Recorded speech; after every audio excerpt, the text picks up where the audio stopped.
Buen día para todo el mundo. Justamente vamos a hablar con un gastroenterólogo, el doctor Sadurce Meillán, recientemente nombrado presidente de la Sociedad Interamericana de Endoscopía Digestiva.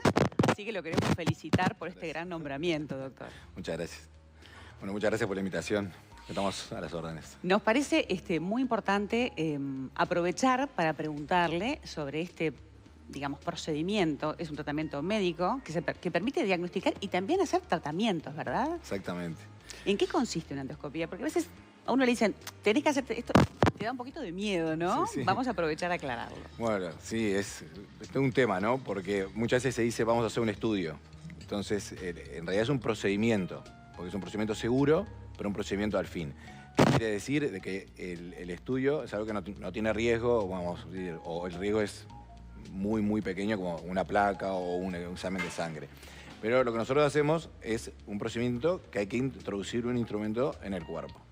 Pese a que es seguro, como podemos ver en las imágenes, y es mínimamente invasivo, puede conllevar sus riesgos, que estadísticamente son muy bajos. Pero hay que conocerlo y por eso existe lo que es un consentimiento informado, Bien. que se le da al paciente para que lo lea y si tiene alguna pregunta, lo haga antes de hacerlo. Ahora, es un antes y un después en la medicina, ¿no? El Bueno, poder sí, investigar a través de es un tubo de goma, además, Sí, no es algo sí. rígido, ¿no? Con una cámara y poder ver por Sí. dentro qué es lo que está sucediendo. Sí, sí, bueno, los primeros endoscopios eran rígidos. Era un tubo rígido que se introducía como estas tragasables, los magos que ponen a través de la garganta y veían dentro del cuerpo, lo cual ya era en su momento algo maravilloso. Hoy en día todo es por video, todo es electrónico. La inteligencia artificial a su vez cada vez está teniendo más protagonismo y nos está permitiendo hacer cosas cada vez más increíbles. Y bueno, como tú decís, se introduce un tubo de goma, ya sea por vía anal o por vía oral, y permite ver por dentro en una pantalla, en un monitor, que es un monitor de grado médico, que nos permite ver determinadas cosas que, bueno, que quizás en un monitor común lo veríamos, no lo veríamos tan bien. Y bueno, imagino que además para la alta tasa de incidencia de cáncer de colon que hay en nuestro país, ¿no? Siendo el segundo cáncer, el caso de los hombres y creo que también el de las mujeres, Sí, ¿no? tercero en el hombre y segundo en la mujer. Bueno, pero globalmente es el segundo, sí. Pero algo así como 5 casos por día se diagnostica, ese es un disparate, ¿no? Sí, cada vez se diagnostica más, está en ascenso, pese a que Uruguay es líder en lo que se llaman los programas de screening. Los programas de screening es cuando se busca en grandes poblaciones una enfermedad porque su incidencia es tan alta que requiere detectarla precozmente. Y el cáncer de colon tiene esta particularidad de que su crecimiento es lento y que a su vez tiene lesiones preneoplásicas, o sea, está el pólipo que aparece antes que el cáncer. Entonces, si nosotros encontramos el pólipo y lo sacamos, vamos a cortar ese ciclo evolutivo al cáncer. El factor genético debe ser también importante. El factor genético es sumamente importante y de hecho actualmente es como lo que está en boga. Ya desde hace tiempo se conocía y se trabaja en eso, tanto en lo que es los síndromes que tienen pólipos y desarrollan cáncer, como aquellos que no tienen o que tienen muy pocos y desarrollan cáncer. Esos dos tienen su componente hereditario que está claramente identificado, que hoy en día incluso en Uruguay se está haciendo los test genéticos. Antes mandábamos la sangre al exterior, pero hoy en día, bueno, cada vez la accesibilidad y los costos van bajando de todo lo que es el test genético, pero sí lo vemos, lo que sí es real es que cada vez se ve en personas más jóvenes. De hecho, las guías americanas plantearon bajar la edad del screening producto de estas edades jóvenes a las cuales aparece el cáncer de colon. Acá en nuestro medio, el Registro Nacional de Cáncer, que trabaja excelente y tiene, bueno, es un poco una referencia en el mundo porque tienen registros muy buenos y extraen datos muy buenos, hicieron un relevamiento y vieron que de acuerdo al perfil de nuestra población no era necesario bajar la edad. Pero en Estados Unidos se está planteando bajar la edad del screening, producto de que aparecen personas más jóvenes y producto de que eso tiene un componente hereditario. Claro. Hereditario y yo diría que también el estrés, ¿no? Porque uno habla de tantas patologías que están vinculadas al colon irritable, por ejemplo, qué sé yo, la gastritis, que si uno pregunta a quién no tuvo en algún momento un problema de este tipo, creo que casi todos levantan la mano, ¿no? Sí. Pero lo interesante es que a través de esta técnica mínimamente invasiva no solamente se diagnostica, sino se pueden hacer tratamientos. ¿A cuáles patologías? Bueno, ahí está, a un sinfín de patologías. por arriba, o sea, por lo que es el tubo digestivo alto, por lo que es el tubo digestivo bajo, como te contaba. Si vemos un pólipo, nosotros lo podemos sacar en el momento, que ese es otro tema. A veces, por sus características, requiere de repente recoordinar al paciente, pero en general tratamos de en el mismo acto, por más grande que sea el pólipo, si está el alcance de nuestras posibilidades, ya resecarlo y el paciente se va resuelto. Una diferencia bien mal de lo que sucedía antes, que de repente hay que hacer una cirugía. Hay que hacer una cirugía mayor. Eso te iba a preguntar, ¿quién hace una endoscopia? ¿Un gastroenterólogo, un cirujano, los dos? Bueno, ese es todo un tema en el mundo, ¿verdad? Porque acá en Uruguay, por ejemplo, prácticamente la totalidad somos gastroenterólogos, o sea, venimos de la gastroenterología. En otros países son cirujanos, hay grandes endoscopistas. De hecho, muchas de las técnicas más intervencionistas o más, de más complejidad fueron descritas por cirujanos. Y en el mundo hay gente que viene de la cirugía y gente que viene de la endoscopía, de la gastroenterología. El tema ese de lo que es la acreditación en endoscopía, de lo que es la formación del endoscopista, es un tema que está en el mundo en el tapete y que siempre en los congresos se discute, cómo se acredita, cómo se forma, cómo debe ser la formación y quién lo debe hacer.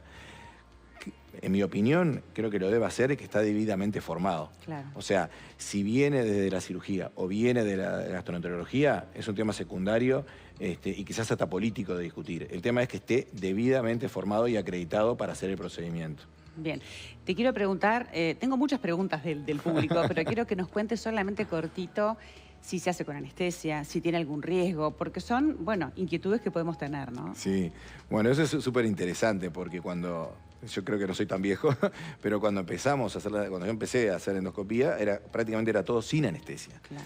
Y la verdad que debe ser muy incómodo. Es incómodo, ¿no? para el paciente y también para nosotros porque, o sea, nuestro objetivo no es hacer sufrir, sino es brindar confort. Bien. Entonces después, tanto el sistema como los pacientes, como nosotros mismos como médicos, todos fuimos evolucionando y entendiendo que la anestesia era parte inherente del procedimiento. Bien. O sea, de hecho, voy a ser un poco extremista, pero cuando se describió la cirugía convencional, o sea, una cirugía de apéndice, una cirugía de aparato digestivo, se hacía en el campo, en un ambiente de guerra, sin anestesia, claro. sin nada, ¿no? Si uno ve para atrás la historia de la cirugía. el palito, como tener claro, muerda el palito. No, pero, no digo, eso hoy en día es inviable. Bueno, con la endoscopía pasa un poco lo mismo. Bien. Y nosotros en Uruguay tenemos algo un beneficio muy grande, que es que el sistema cubre la anestesia en la endoscopía. Bien. Entonces, eso es algo fantástico, porque ya no tiene un impedimento burocrático.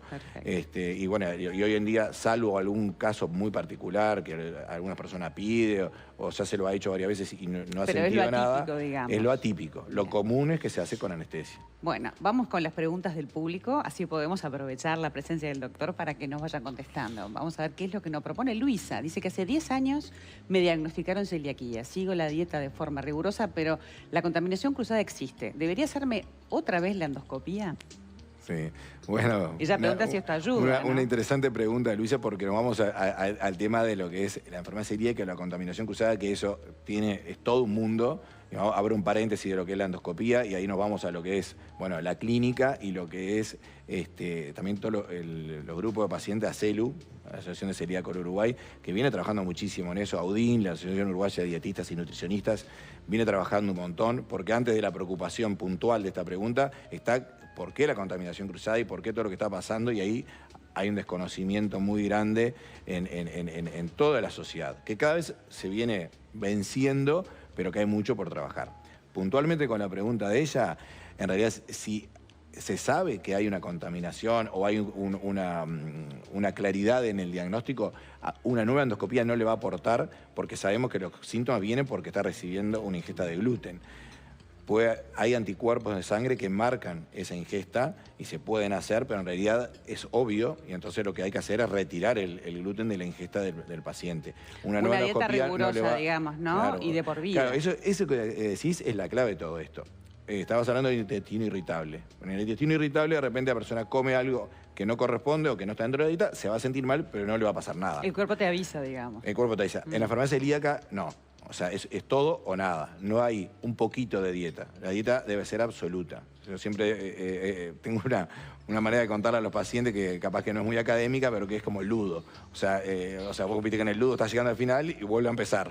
O sea, en la enfermedad celíaca es así. Si hay una ingesta de gluten, vuelve para atrás. Totalmente. Y además puede llegar a ser peligroso. Entonces, ahí el paciente se tiene que... Claro, en la farmacia celíaca es todo o nada. Bien. Antes de cerrar, sabemos que se está organizando y está haciendo parte el doctor, porque es coorganizador del Congreso Mundial de Endo 2020. Falta un tiempo, pero me gustaría saber si es acá en Uruguay y bueno, ya que lo tenemos. No falta tanto, porque pasa volando. Claro. No, en marzo del 2020, esto es un tema un poco también que hace la política de las sociedades internacionales. La Sociedad Interamericana de Endoscopía Digestiva, junto con la Europea y Asia-Pacífico, conforman la Sociedad Mundial de Endoscopía Digestiva, que el presidente es un francés y que eligió a Brasil como sede del segundo Congreso Mundial de Endoscopía Digestiva. Y casualmente en el 2020 o en el 2020, la Sociedad Interamericana le tocaba organizar el Panamericano de Endoscopía Digestiva. De esta manera, lo obvio y lo lógico fue que nos fusionamos y va a ser el Congreso Panamericano de Endoscopía Digestiva y el Mundial de Endoscopía Digestiva, todo junto en Brasil por una cuestión, bueno, logística y de decisiones de las sociedades. Ojalá lo hubiéramos podido hacer acá en Uruguay, pero bueno. Igual es un lujo tener un uruguayo con el nombramiento que le acaban de dar, así que lo volvemos a felicitar. Evidentemente estamos muy bien en la materia. Bueno, muchas gracias. Muchísimas gracias, doctor. Un placer. Bueno, a las órdenes. Hacemos ahora, bueno, una pausa, pero antes tenemos un micro. Vamos a él.